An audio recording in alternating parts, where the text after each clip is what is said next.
So I'm going to tell you a story today. There was a very rich king, and he had a very spoilt daughter. And he knew that she's going to be ready for marriage. She's going to live a life of luxury for the rest of her life. And he said, once she's married, I may not be able to dictate what she does with herself. So why not, before she marries, I give her a wealth of experience in 1 year. So he calls his daughter and he says that I am going to send you off to a village very far away from my kingdom. And it doesn't matter what you do there. It doesn't matter what happens there. You will stay there for exactly 1 year or 14-15 months. I will decide that, but I will not tell you. And you're going to experience everything that you do. Nobody will know that you're a princess.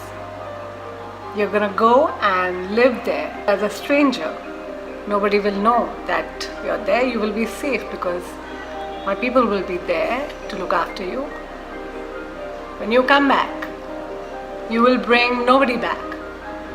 You will have nobody accompany you back. And you will have nothing to do with any of the people that you interacted with in that 1 year, in that village. Intrigued and excited, the princess agreed. So she went off to live in the village. And for the first time in her life, she wore normal clothes. She was given a male and a female security guard to be with her at all times. And she told everyone that they are her brother and sister. She started living the life of a peasant. In the beginning it was very exciting because everything was new. She had not experienced normal things like making her food, filling her water, playing on a playground, washing her clothes. So everything was exciting.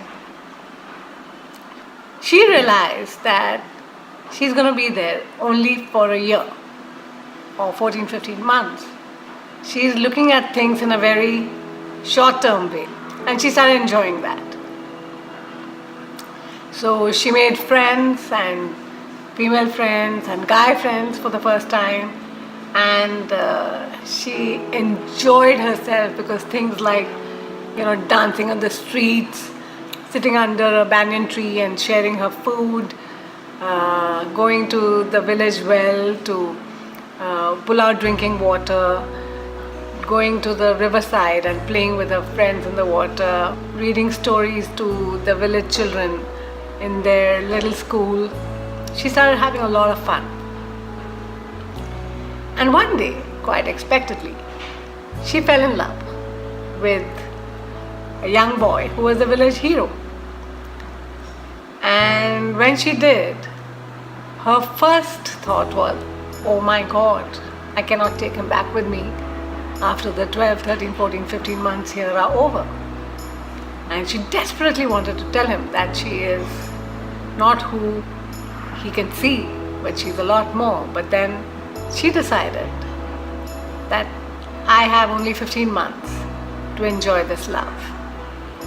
And I'm going to make every single day so beautiful and so memorable that I will never ever forget it for the rest of my life. So she fell in love, and the boy made her feel so special, and because she was so totally into him, they had a beautiful time together. They sang and they danced together and they played games, and every single moment of their life was pure joy. And contrary to what she had planned, 2 months after she met him, she decided to marry him. They had a very cute little, very, very simple wedding ceremony in the village square, attended by all the village people. And even then, this girl kept thinking, oh my God, I just have 10-12 months to enjoy this.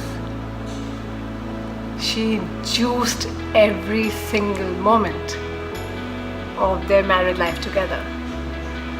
When he slept, she would just keep watching him, with so much love, as if she was collecting memories. She soon got pregnant and had a baby.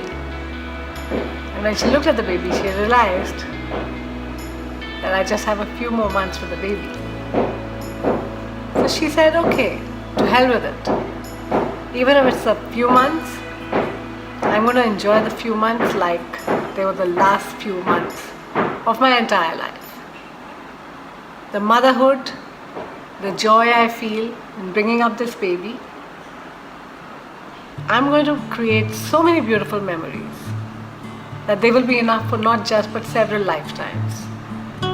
She got deeply attached to the brother and sister who were acting that they were so. She got deeply attached to a lot of villagers. She gave them so much love. She didn't have time to get angry or make enemies or be upset with people. She just wanted her life, that 1 year, that 15 months, to be so wonderful. And she knew every minute, I'm not going to last here very long. She lived many lifetimes in that 15 months. The only thing she told herself is that when I go away, I will not regret leaving, because I would have enjoyed every single moment, knowing that it can come to an end anytime. Why do you think I'm telling you this story? A lot of us think A, that life is permanent, B, that we are going to be here forever. That's a huge mistake. If we live life the way the princess lived, knowing that we could go away any moment, knowing that nobody belongs to us, knowing that we are never going to take anybody back with us, knowing that it could come to an end at any moment, the only thing we would do is things that give us extreme joy. We can live even 1 week with so much joy and happiness. Several lifetimes cannot compete. What we need to let go is our attachment to how life should be and our ideas about how everyone should be, how everything should be. And just take life for what it is. Take every single day thinking that it could come to an end permanently, anytime. To end the story, the princess went back after 14.5 months to the royal palace, knowing fully well that she would never see her husband or her baby or the villagers ever again. But also holding in her heart tremendous lessons which she continued to propagate to people even after that she was married. Live your life today like it's going to be the last day. Love everyone that you do with all your heart today. Do what makes you full of joy. And that, my dear friends, is the true meaning of living life.